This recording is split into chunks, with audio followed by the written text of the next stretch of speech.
오늘따라 유난히 밝으신 것 같습니다. 비가 안 와서 그러신지. 오늘따라 덥긴 더웠죠, 그죠? 날씨는 더웠는데 그래도 꿉꿉함은 좀 많이 가신 것 같습니다. 뭐 하고 싶은 말은 이게 아니고요.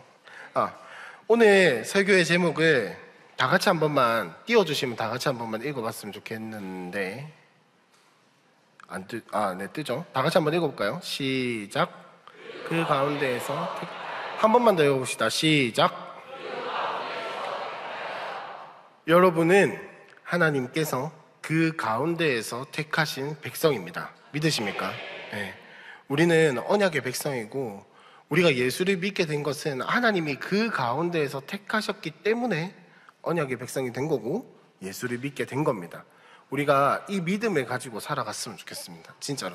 오늘 하고 싶은 이야기는 그거 딱 하나예요. 우리에게 어떠한 일이 있더라도 어떠한 상황이 오더라도 우리가 믿을 거는 하나님이 그 가운데에서 우리를 택했다라는 겁니다. 우리가 하나님을 택한 게 아니라는 거예요. 물론 우리가 하나님을 택했죠. 그러나 우리가 택하기 훨씬 더 이전부터 내가 태어나기도 전에 내 형질이 생기기도 전에 이미 주의 눈은 나를 보셨고 시편의 고백처럼 형질이 이루어지기 전에 우리가 세포로 되기 전에도 이미 하나님은 우리를 알고 보고 계셨고 우리에 대한 계획을 세우고 계셨다는 겁니다. 여러분, 이 믿음 가지고 살아가길 바랍니다. 이 믿음 가지고 우리 함께한 교회가 다시 한 번 더 일어서길 원합니다. 오늘 이 이야기를 할 텐데 이사야, 우리가 지금까지 묵상했던 이 이사야의 오늘이 전체적인 결론입니다. 이사야에서 말하고 싶은 메시지, 이사야에서 가장 강조하고 싶은 이야기가 이 66장에 다 나와 있다라는 겁니다. 그래서 이사야의 전반적인 메시지가 무엇이냐? 일단 첫 번째로 이사야란 이름 자체가 무엇을 뜻하냐면 여호와의 구원을 뜻합니다. 이름 자체가 하나님은 구원이시다예요. 여호와는 구원이시라. 이름 자체가 이미 그렇고 이 이사야가 말하는 어려운 말 헬라어 히브리어, 이 히브리어인 이사야가 헬라어로 넘어오게 되면 예수가 될 수 있어요. 이 발음이. 그래서 이 이사야란 이름 자체가 무엇을 예고하고 있냐면 하나님께서 우리를 구원하실 것이다라는 이 이름부터가 이미 거기에 예정이 되어 있다라는 겁니다. 그리고 이사야가 선포하는 메시지가 뭡니까? 어떤 상황에 너희가 어떤 상황 가운데 있더라도 하나님은 너희를 버리는 게 아니라 구원하기 위함이다라는 겁니다. 근데 여러분도 잘 아시다시피 이사야라는 이 선지자가 언제 활동했는지 혹시 기억나십니까? 그렇죠. 기억나면은 여러분들이 여기서 설교를 하고 계실 수도 있겠죠. 그죠? 남유다 왕 우시야가 죽은 그 해로부터 시작해서 히스기야 왕이 제위하고 있고 아수르의 왕인 사네립 왕이 죽은, 그러니까 대충 어느 정도냐면 북이스라엘이 멸망하기 조금 전부터 북이스라엘 멸망하고 남유다가 멸망하기 전, 그러니까 이 북이스라엘의 멸망을 겪고 있을 때 활동했던 선지자가 이사야입니다. 무슨 말인지 이해하셨죠? 이 이사야가 남유다 백성들에게 뭐라고 이야기를 하냐면 하나님은 구원이시다라고 이야기를 하고 있는 거예요. 너희에게 무슨 일이 일어나고 너희가 무엇을 보고 있든 너희가 어떤 일을 겪든 간에 하나님은 어떤 분이시냐? 너희에게 구원이 되신다라는 겁니다. 어떤 일이 일어나도 그러면 흔들리란 말일까요? 흔들리지 말라는 말일까요? 흔들리되 흔들리지 말라는 말입니다. 흔들리되 흔들리지 말라면 무슨 말이냐? 오면 여러분 안 힘들까요? 어려운 일이 오면 안 힘들까요? 힘들죠? 여러분 지금 안 힘드세요? 힘들죠? 근데 흔들리지 말라는 겁니다. 왜? 하나님이 우리의 구원이 되시기 때문입니다. 하나님이 언약의 백성을 절대 안 버리신다는 이야기예요. 그게 이사야가 활동한 역사로부터 보이는 거예요. 남유다에게 계속해서 외치는 메시지입니다. 그래서 이 이사야가 주로 전한 메시지가 뭐냐면 딱 두 개입니다. 하나는 심판, 하나는 회복. 심판과 회복을 이야기를 하고 있어요. 근데 우리가 묵상한 바와 같이 1장부터 39장까지는 주로 심판에 대한 이야기를 하고 있고 40장부터 주로 회복에 대한 이야기를 하고 있는데 이 마지막 66장에서 이사야 66장에서는 무엇을 이야기를 하고 있냐면 심판과 회복을 동시에 이야기를 하고 있습니다. 오늘 새벽 기도를 들으신 분은 아시겠지만은 오늘 선포된 이 앞에 메시지가 무엇입니까? 하나님께서 그의 백성을 돌보시고 회복시키고 싶으신 마음이 있다 없다? 있다라는 거예요. 하나님은 그의 백성을 버리고 싶은 마음이 없으시다는 거예요. 어떤 일이 일어나도 회복을 시키고 싶은데 이 언약의 백성이 어떨 때 회복시키시냐? 회개하고 엎드릴 때 회복을 시키신다라는 겁니다. 오늘 새벽 기도 때 전해진 메시지가 딱 그거였거든요. 회개야 엎드림.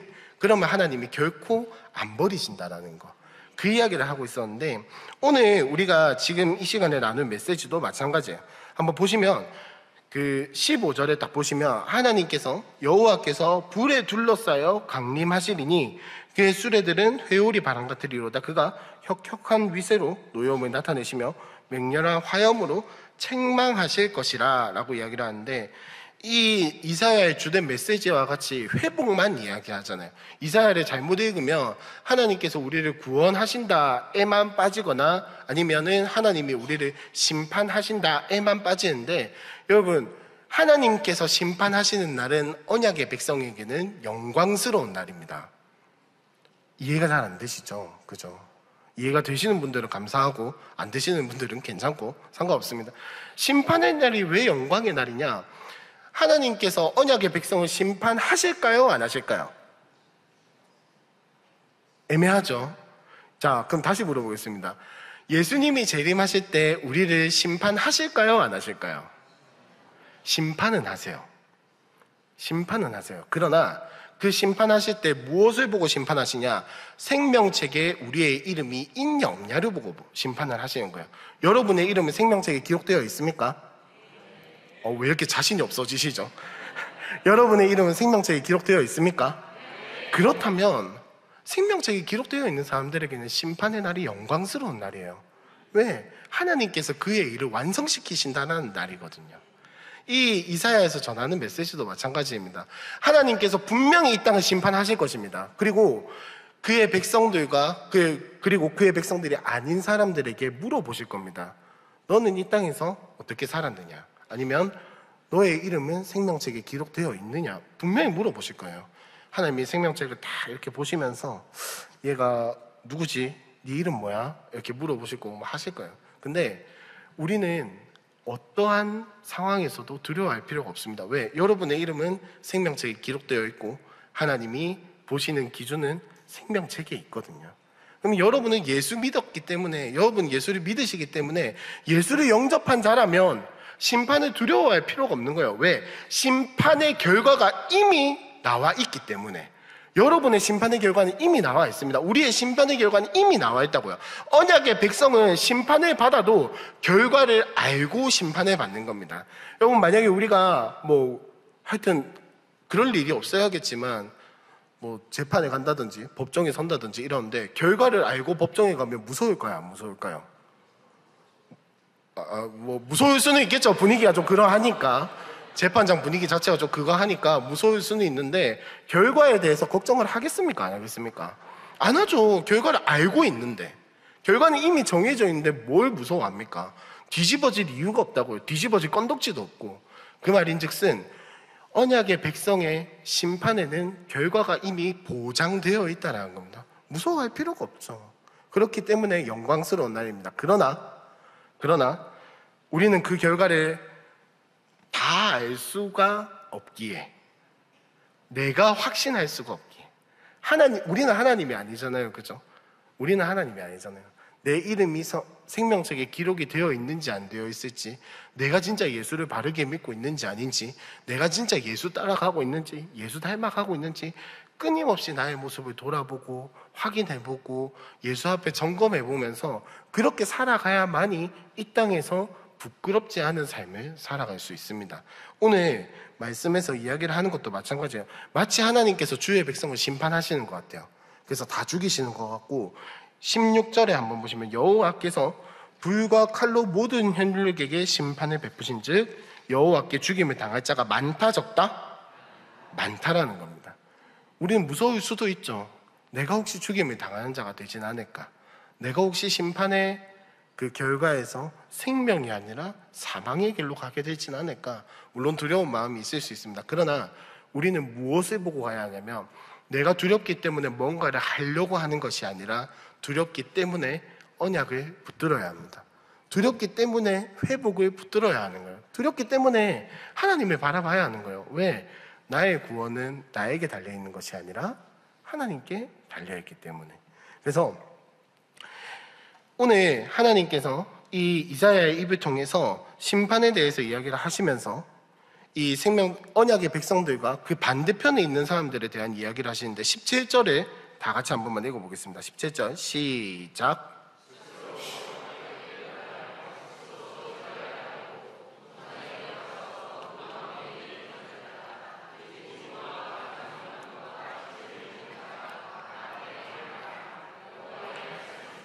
여러분, 이 17절에서 가장 중요한 단어가 뭘 것 같습니까? 여러분이 생각하시기에. 사람마다 다르겠지만 여러분의 생각에는 뭘 것 같습니까? 돼지고기? 전 돼지고기가 제일 먼저 눈에 들어오던데요. 돼지고기? 아니면 뭘까요? 스스로입니다. 스스로. 이 17절에 나오는 스스로 거룩하게 구별하고 스스로 정결하게 하는 이 사람들이 어떤 행동을 하고 있는지 한번 보시면 동산에 들어가서 그 가운데에 있는 자를 따라 돼지고기와 가증한 물건과 쥐를 먹는 자. 지금 동급으로 이야기가 진행이 되고 있죠. 무슨 말이냐?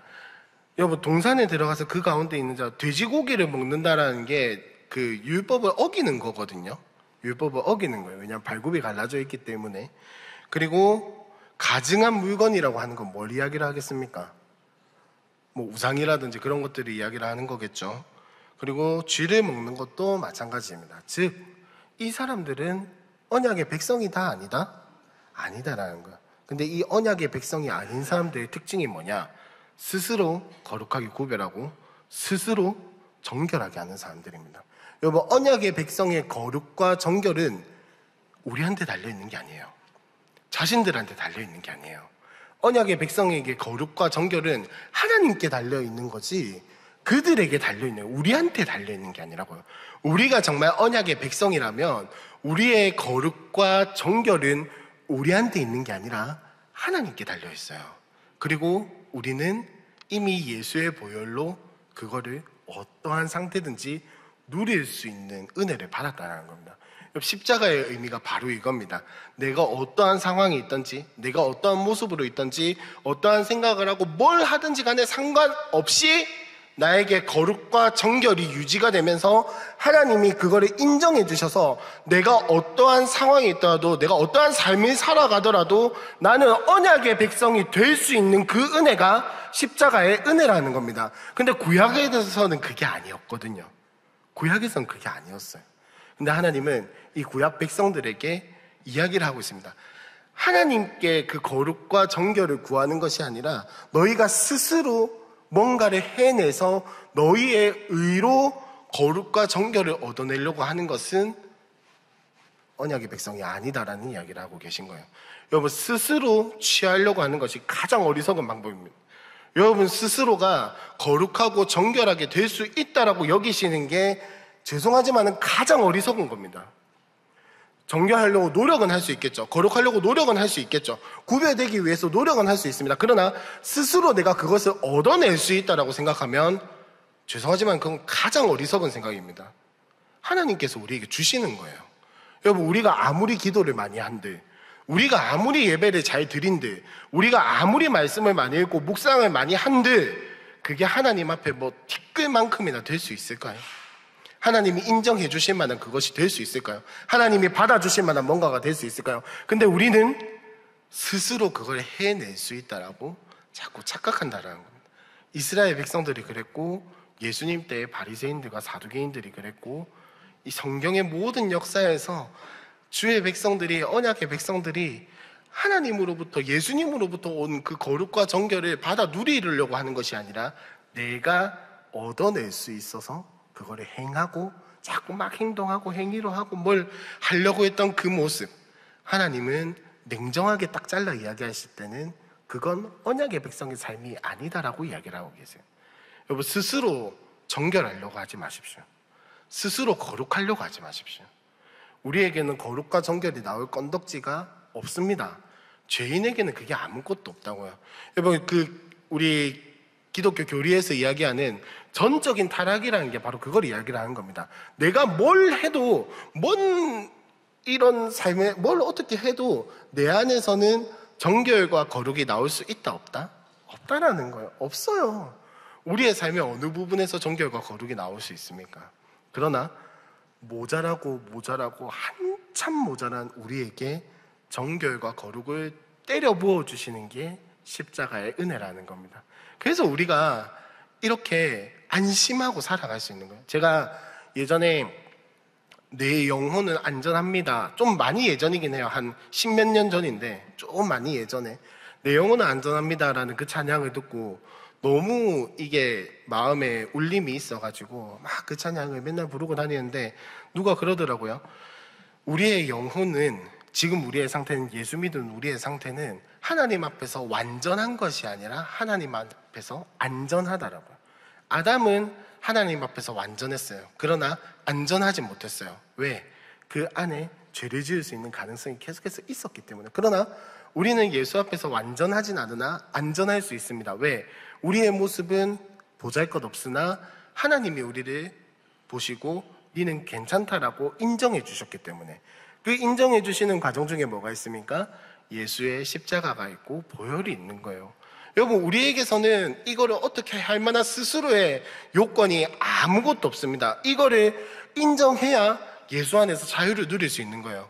왜냐면 우리 그렇잖아요. 여러분, 묵상 많이 하다 보면 기도하다 보면 자꾸 이게 나의 의가 되고 나의 견고한 진이 되고 나의 어떠함이 되어가지고 하나님, 내 안에 이만큼 했는데 이게 자꾸 쌓이잖아요. 그죠? 그러면 하나님은 그걸 보시고 우리에게 뭐라고 하실까요? 야, 최고네. 기도 한 10시간 하니까 멋있네. 이렇게 이야기하실까요? 안 하시겠죠. 안 하시겠죠. 하나님이 우리를 사랑하시고 우리를 인정해 주시는 그 조건에는 스스로의 어떠함이 있는 게 아닙니다. 예수님께 있는 거죠. 그렇기 때문에 우리가 붙들어야 할 것이 뭐냐? 예수라는 겁니다. 그래서 하나님은 이 스스로 자기의 의를 쌓아갔던 이스라엘 백성들에게 분명하게 이야기를 하신 게 뭐냐면, 내가 너희 말고 다른 나라들에게서 나를 예배할 자를 찾겠다라고 이야기를 하고 계세요. 18절, 18절부터 보면 내가 그들의 행위와 사상을 다 아노라. 내가 너희의 생각과 행위를 다 안다는 거예요. 그런데 하나님이 때가 이르면 문나라와 언어가 다른 민족들을 모으겠다라고 이야기를 하십니다. 자, 여러분, 이스라엘 백성들 말고 다른 나라, 다른 언어를 하는 사람들은 하나님의 백성입니까? 아닙니까? 여기서, 구약에서, 이사야에서. 아니죠. 그죠? 근데 하나님은 그들 말고, 이스라엘 백성들 말고 다른 언어와 다른 나라의 사람들을 모으겠다라고 이야기하세요. 무슨 말입니까? 이방인들을 모으겠다라는 이야기거든요. 근데 여러분, 구약의 율법에서, 구약의 사상에서 이방인들은 예배를 할 수 있는 조건이 됩니까? 안 됩니까? 안 돼요. 이방인은 예배를 할 수도 없고, 여호와의 영광을 알 수도 없고, 여호와의 언약을 알 수도 없고, 받을 수도 없고, 누릴 수도 없고, 그냥 하나님이랑 아예 딴 동네 사람이 되는 거예요. 근데 이사야서 전체적으로 이야기를 하고 있는 거기도 하고, 이 말씀에서도 이야기를 하는 게 뭐냐면, 하나님이 이방인들로 하여금 예배하게 하겠다라는 거예요. 여러분, 이게 우리는 이방인이잖아요. 그죠? 철저하게 따지고 보면 이스라엘 백성 아니잖아요. 물론 이스라엘 백성의 피가 한 1% 정도 섞인 사람들이 있을지도 모르겠습니다. 근데 아니에요. 우리는 철저하게 이방인이라서 이 이방인에 대한 이야기가 낯설 수도 있는데, 이거를 지금의 우리의 식으로 표현을 하자면, 교회 다니는 사람 말고 하나님이 교회 안 다니는 사람들 싹 모아가지고 예배하게 하겠다라는 거예요. 근데 여러분, 우리의 개념에서, 우리의 관점에서 예수 안 믿는 사람이 예배할 수 있습니까? 없습니까? 예배의 장소에 올 수는 있어요. 예배할 수는 없어요. 예수를 안 믿는데 어떻게 예배합니까? 그러나 지금 하나님이 이야기를 하시는 게 뭐냐? 예수 안 믿어도 상관없다. 난 그 사람들 모아서 예배하게 할 거다라는 겁니다. 이게 가능한 이유는, 첫 번째, 하나님께서는 땅에 있는 돌멩이를 가지고도 찬양 받으시는 분입니다. 그리고 두 번째, 하나님이 진짜 이렇게 이야기를 하시는 이유는 뭐냐면, 언약의 백성을 회복시킨과 동시에 이방인이라 할지라도 하나님의 선택한 백성이 될 수 있다 없다? 있다라는 겁니다. 그렇기 때문에 우리가 지금 예수를 믿고 있는 거잖아요. 그렇죠? 그래서 하나님이 이야기를 하시는 그 나라들이 어디냐? 다시스를 이야기하시는데, 다시스는 지금으로 치면 스페인, 뿔은 북아프리카 쪽으로 이야기를 하는 것 같은데, 조금 더 구체적으로 이야기하면 지금으로 지금 리비아, 야만, 헬라, 그리스에 있는 섬들이거든요. 그리고 활을 당기는 곳이라고 하면은 아마 소아시아, 터키 요 지역쯤이 될 거예요. 전혀 이스라엘 백성 언약이랑은 전혀 상관없는 나라들입니다. 근데 하나님은 이들을 모아서 지금 예배하게 하겠다라고 이야기를 하고 계세요. 여러분, 이거는 진짜 우리가 충격적으로 받아들여야 할 사건입니다. 지금으로 치면 불교, 천주교, 이슬람 이런 사람들 모아서 교회에서 예배하게 하겠다라고 하나님이 선포하신 거예요. 예수 믿는 너희 필요 없다. 예수 믿는다고 말하는 너희 필요 없다. 교회들 다 필요 없다. 차라리 불교, 천주교, 다른 종교에서 다 모아가지고 이슬람교, 뭐 남녀 호랑객교 뭐 이런 거 모아가지고 예배하게 하겠다라는 거예요. 여러분, 이거 진짜 충격적으로 받아들여야 돼요. 우리는 당연히 예수 믿는 사람들만 예배할 수 있을 줄 알았고, 당연히 예수 믿어야 예배할 수 있을 줄 알았는데, 하나님은 지금 예수 믿는 자들 필요 없다. 차라리 내가 불교, 천주교에서 모으고 말지 라고 이야기를 하시는 것과 마찬가지라는 거예요.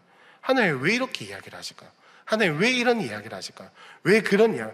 이게 성경의 원리상, 그리고 성경의 이 논리상 절대 불가능한 일이긴 하거든요. 불교를 믿는 사람이 어떻게 예배합니까? 안 되죠. 근데 하나님은 그 이야기를 하고 계세요. 왜? 불교에 있는 사람도 예수를 믿을 수 있기 때문에, 리비아에 있는 사람도 언약의 백성이 될 수 있기 때문에, 터키에 있는 사람도 언약의 백성이 될 수 있기 때문에. 그게 누구를 통해서 이루어졌습니까? 예수님을 통해서 이미 이루어졌잖아요. 우린 그걸 복을 받아 누리는 사람들이라고요. 그래서 하나님이 이렇게 이스라엘 백성들에게 이야기를 하신 이유는 딱 하나입니다. 딱 하나입니다.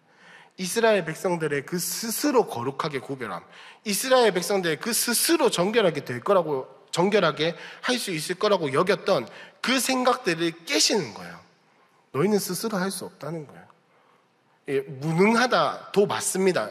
여러분, 무능하다, 하나님이 우리를 무능하게 여기시나? 네, 맞습니다. 하나님과 교제하는 관계, 하나님과 관계하는 이 측면에 있어서, 우리가 예수 그리스도를 누리는 측면에 있어서는 우리는 전적으로 무능한 존재들이었어요. 전적으로 아무것도 할 수 없었다고요. 그러나 하나님이 우리를 선택해 주셨기 때문에 예수를 믿게 되는 겁니다. 그 조금 뭐 교리적인 이야기를 하자면, 여러분, 제가 구원의 서정 뭐 이런 이야기를 많이 드렸는데, 구원을 논리적으로 설명할 수 있을까요? 없을까요? 그러니까 내가 예수 믿고 뭐 성령으로 거듭나고 이런 거를 논리적으로 설명을 할 수 있을까요? 없을까요? 완벽하게 설명하기는 불가능하거든요. 근데 어쨌든 저 같은 사람들도 설명을 해야 하잖아요. 그죠? 전 설명을 해야 하니까 교리나 이런 데서 보면 순서를 이야기를 하는데, 제가 예전에도 뭐 할 때 예배 때 질문했던 것 같은데, 여러분, 예수 믿는 게 먼저일까요? 성령으로 거듭나는 게 먼저일까요? 예수 믿는 게 먼저일까요? 성령으로 거듭나는 게 먼저일까요? 의견이, 옆에 사람하고 한번 물어보세요. 뭐가 먼저일 것 같은데요? 뭐가 먼저일 것 같습니까? 조금 생각이 다르실 거예요. 우리가 알기로는 예수를 믿고 성령이 오시고 거듭나고, 근데 여러분, 죄인이 예수를 믿을 수 있을까요? 그러면 예수 믿을 때 우린 이미 거듭나야 하는데 뭐가 맞는 걸까요? 이 교리상에서예요. 교리상에서 이게 영적인 일이기 때문에 우리가 반드시 뭐 이게 다 순서가 맞다 혹은 뭐 순서가 이렇게 인지가 된다 그런 이야기는 아니지만, 논리적으로 봤을 때 최대한 설명을 하자면 어떻게 되냐면, 성령이 이미 내 마음속에 오셔서 거듭나게 하시고 예수 믿을 수 있는 바탕을 만들어 두신 뒤에 예수를 믿게 하시고 그걸 경험하고 체험하는 게 예수 믿고 나서 이후인 거예요. 무슨 말인지 이해하셨습니까? 교리적으로 설명을 하면 그래요. 자, 제가 지금 하고 싶은 이야기는 교리를 알라는 이야기가 아닙니다. 교리를 알라는 이야기가 아니라, 여러분, 우리가 예수 믿는 것도 그렇게 하나님이 일을 하셔야 믿을 수 있다는 거예요. 내가 예수 믿은 것 같고, 내가 예수를 선택한 것 같고, 내가 교회에 온 것 같으나 아니라는 겁니다. 성령님이 이미 내 마음속에서 작업을 하시고 사전에 어떠함을 만들어 놓으셨기 때문에 내가 교회에 올 마음이 생기는 거고 예수 믿을 생각이 생기는 거예요. 그렇게 해서 예수를 믿게 된다고요. 그렇게 해서 예수를 누리게 된다고요. 그러니까 우리는 전적으로 무능한 존재라는 거예요. 아무것도 할 수 없다는 거예요. 스스로 뭔 짓을 해봤자 정결할 수 없고 거룩할 수 없는 게 인간이라는 겁니다. 하나님은 그 인간들에게 뭐라고 이야기를 하시냐? 오늘 말씀에 그 인간들에게 뭐라고 이야기를 하시냐? 20절에 보시면 나 여호와가 말하노라 이스라엘 자손이 예물을 깨끗한 그릇에 담아 여호와의 집에 드림같이 그들이 너희 모든 형제를 문나라에서 나의 성산 예루살렘으로 말과 수레와 교자와 노새와 낙타에 태워다가 여호와께 예물로 드릴 것이요 라고 이야기를 하는데, 이게 무슨 말이냐면은 예수 안 믿었던, 그러니까 하나님을 전혀 몰랐던 이방 나라들도 이스라엘 백성들이 성전에 나와서 예물을 드리고 제사를 드리면서 예배할 수 있었던 것처럼 이방 나라들도 그렇게 할 수 있게 내가 허락하겠다라는 이야기를 하고 계시는 거예요. 이스라엘 백성들에게는 이게 절대 용납될 수도 없고 용납되지도 않고 이해가 되지 않는 말씀이었어요. 그런데 하나님은 그렇게 하겠다라고 선포하셨어요. 이게 이사야에서 선포되는 정말 많이 나왔던 메시지 중에 하나입니다. 하나님이 그렇게 하신 이유가 뭘까요? 언약의 백성을 버리기 위해서? 언약의 백성을 내치기 위해서? 언약의 백성을 멀리하기 위해서? 아니요. 언약의 백성을 회복시키시기 위해서. 진짜 언약의 백성을 만들기 위해서 이것들을 해 나가신다라는 겁니다. 그래서 하나님이 뭐라고 이야기를 하시냐? 21절에 보시면 나는 그 가운데에서 택하여 제사장과 레위인을 삼으리라. 그 이방인들 중에서 하나님이 제사장과 레위인을 세우겠다라고 이야기를 하고 계세요. 여러분, 레위인이 되는 조건이 뭐게요? 레위인이 되는 조건, 아빠가 레위인이어야 해요. 간단하잖아요. 여러분, 뭐 어렵게 생각할 필요가 없어요. 레위인 집안에서 태어나면 레위인인 거예요. 뭐 더 이야기할 게 뭐가 있어요. 레위인이 되는 조건은 그거 하나였어요. 레위인 가문에서 태어나는 게 레위인이 되는 방법이었는데, 하나님은 지금 그걸 이야기하지 않으십니다.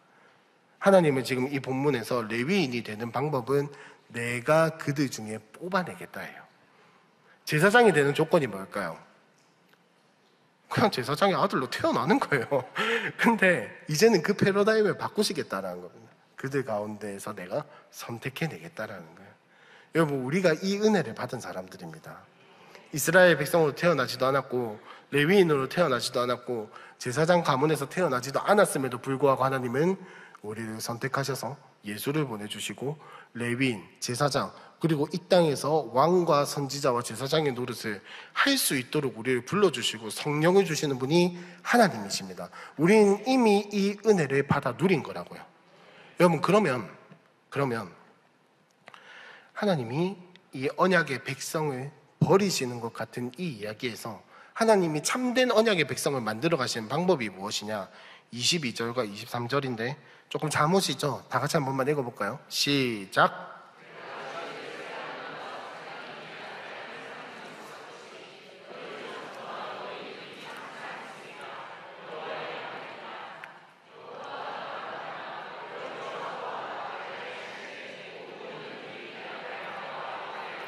자, 지금까지 이야기한 논지를 보면 하나님이 언약의 백성을 버리시는 것 같은데, 갑자기 22절에서 하나님이 내가 지을 새하늘과 새 땅이 내 앞에 항상 있는 것처럼 너희, 그러니까 이스라엘 자손들에게 이야기를 하신 거예요. 너희 자손과 너희의 이름이 내 앞에 항상 있을 것이다. 버리지 않겠다라는 이야기예요. 버리지 않겠다라는 이야기예요. 하나님이 언약의 백성을 만들어 가시는 기준은 딱 하나입니다. 뭐냐? 하나님을 예배하는 사람, 스스로 거룩하게 하고 스스로 정결하려고 하는 사람, 스스로 산에 들어가가지고 뭔가를 해내려고 하고 율법을 어기면서도 나는 정결하게 될 수 있다라고 여기는 그 사람들이 아니라 참되게 하나님을 예배하는 그 예배자를 이제 언약의 백성으로 세우시겠다라는 이야기입니다.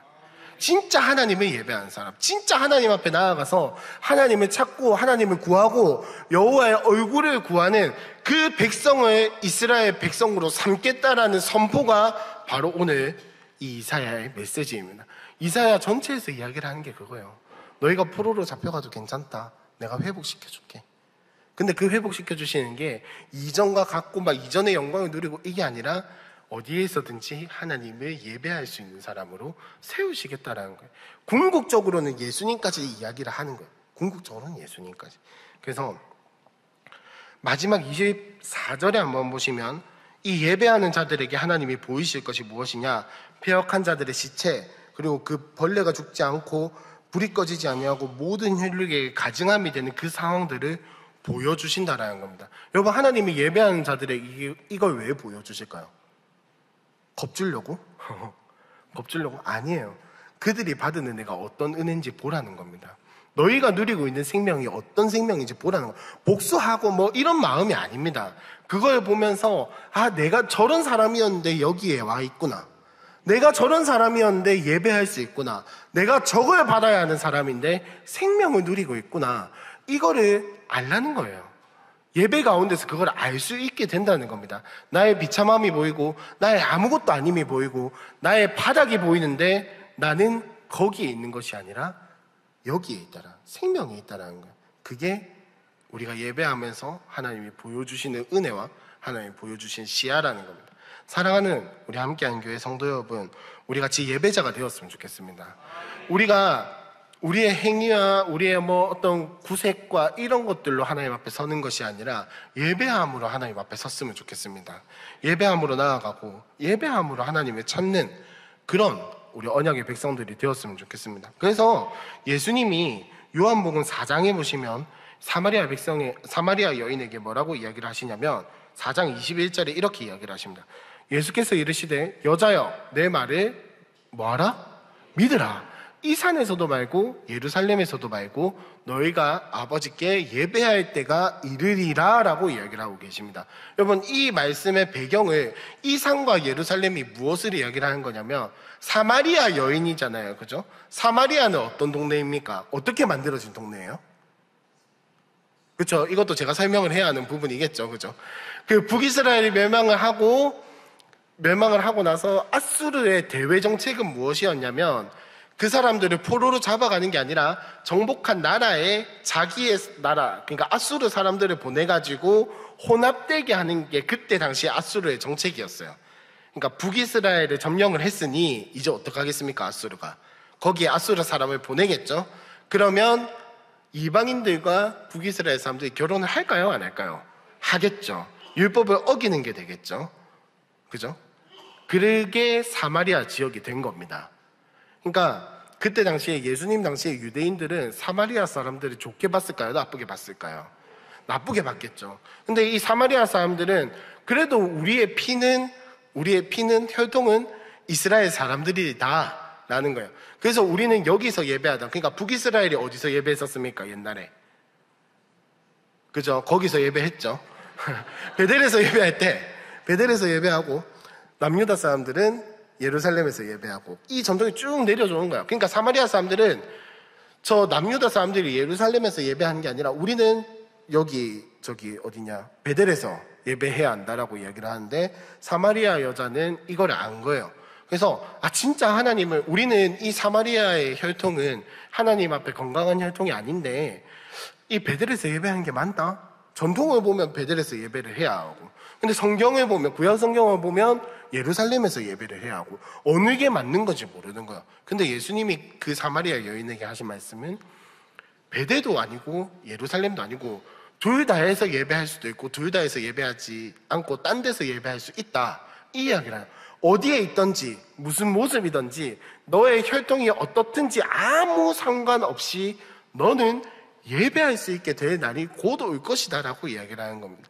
예수님이 우리에게 오신 이유가 우리가 예수를 믿은 이유가 바로 그거라는 겁니다. 어디에 있든지 무슨 모습이든지 예배하는 자가 되는 거. 근데 하나님이 우리에게 이걸 주신 이유는 예배하는 자가 언약의 백성이기 때문에 그렇습니다. 하나님이 예배를 받아서 더 하나님다워지고 그런 거 없어요. 하나님은 그냥 하나님 그 자체로 완벽하신데 우리에게 예배하라고 권하실 이유가 뭐가 있겠습니까? 우리가 더 예배한다고 우리가 더 많이 한다고 하나님의 영광이 더 커지고 그런 거 없어요. 아무것도 없습니다. 그러나 하나님의 백성은 하나님과 관계하고 하나님 말씀에 반응하며 하나님의 다스림을 받는 백성이기 때문에 예배해야 하는 겁니다. 그러면 예배하지 않는 백성은 뭘 해도 하나님의 백성이 아니라는 거죠. 대한민국이 국적을 가지고 있으면 어디에 가도 대한민국 국민이죠. 그죠? 우리 세계 어느 나라를 가도 우리가 들고 가는 여권은 대한민국 여권입니다. 대한민국 여권이에요. 이 언약의 백성들도 마찬가지입니다. 언약의 백성은 내가 어디에 있음으로 해서 언약의 백성이 되는 게 아니라고요. 예배하는 그 백성이 언약의 백성입니다. 어느 나라를 가든 어느 상황에 있든 어떤 모습에 있든 어디를 가든 예배하는 자가 언약의 백성이 될 줄로 믿습니다. 그리고 우리는 이미 되었고요. 그렇다면 우리가 살아가야 할 삶이 뭐겠습니까? 어디서든지 예배하는 삶이에요. 어디서든지. 여러분들이 교회에 오셔서 예배하는 것만이 예배가 아니고, 여러분들이 뭐 기도하는 그 시간만 예배가 아니고, 찬양하는 그 시간, 묵상하는 그 시간만 예배하는 시간이 아니라, 여러분들이 직장에 가서 일을 하시고 가정에 들어가서 가족을 섬기고 누구를 만나든 뭘 하든 간에 여러분은 예배하는 사람입니다. 여러분의 삶 전체가 예배가 되어야 합니다. 근데 이게 사고가 고정되어 있으면 자꾸 막 막 하나님 이야기 나오고 막 복음 이야기 나오고 성경 이야기가 나와야만이 예배하는 것 같은데 아니에요. 여러분, 예배는 뭐 하는 겁니까? 예배하는 게 뭐 하는 거예요? 왜 이것도 자신이 없으시죠? 여러분, 예배하는 게 뭡니까? 진짜로요.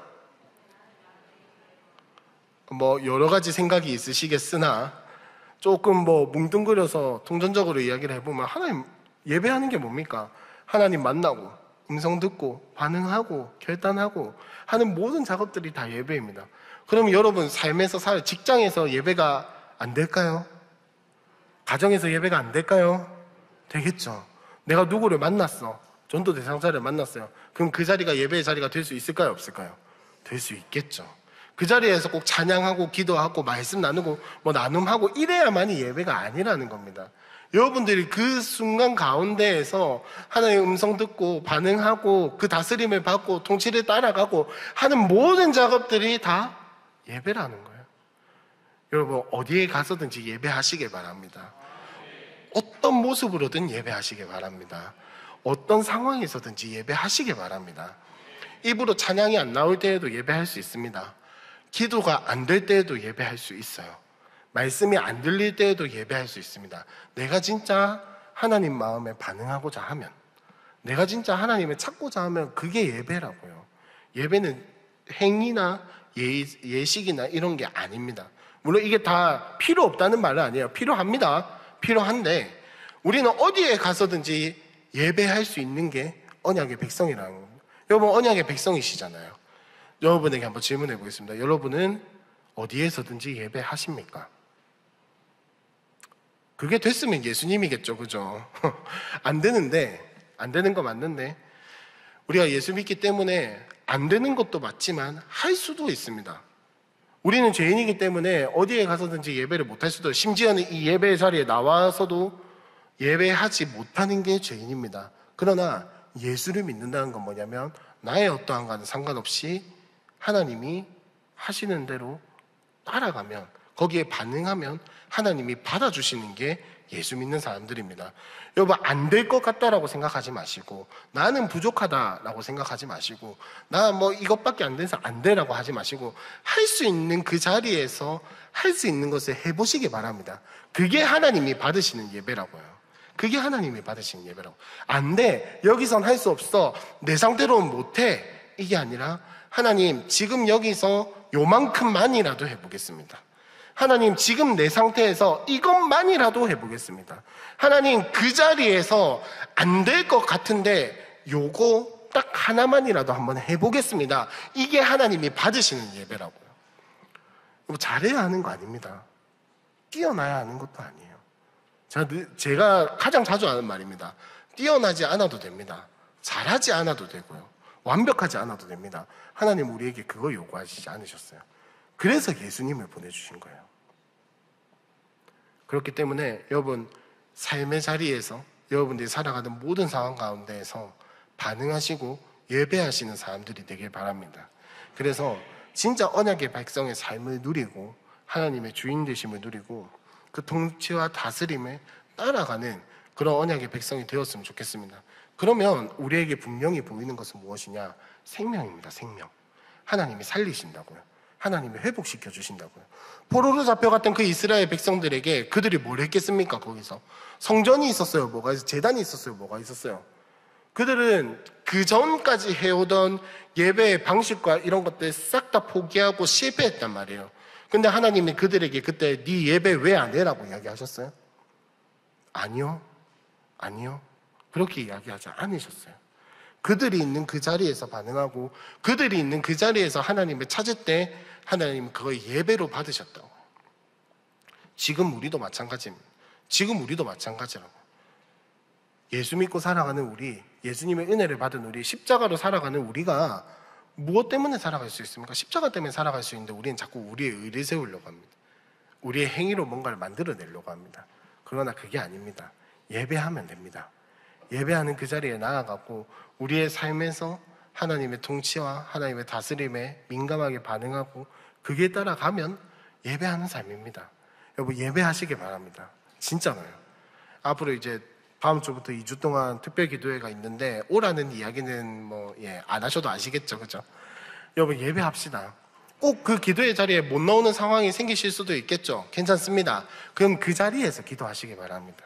그 자리에서 찬양하시고 그 자리에서 하나님의 말씀에 반응하시고 따라가시고 어떻게든 그 다스림 기억하고 하나님의 그 음성을 듣고 동행하려고 노력하는 그 예배하는 삶에 살아가시길 바랍니다. 자리는 상관없습니다. 상황도 상관없어요. 내 상태도 상관없습니다. 그냥 있는 그 자리에서 하시면 됩니다. 잘하려고 하지 않으셔도 됩니다. 여러분, 예배합시다. 다시 한 번 더 말씀드립니다. 예배합시다. 예배해서 진짜 하나님께서 회복시키시고 살리시고 우리를 풍성케 하시는 그 은혜를 누리면서 살아가는 우리 함께하는 여유가 되었으면 좋겠습니다.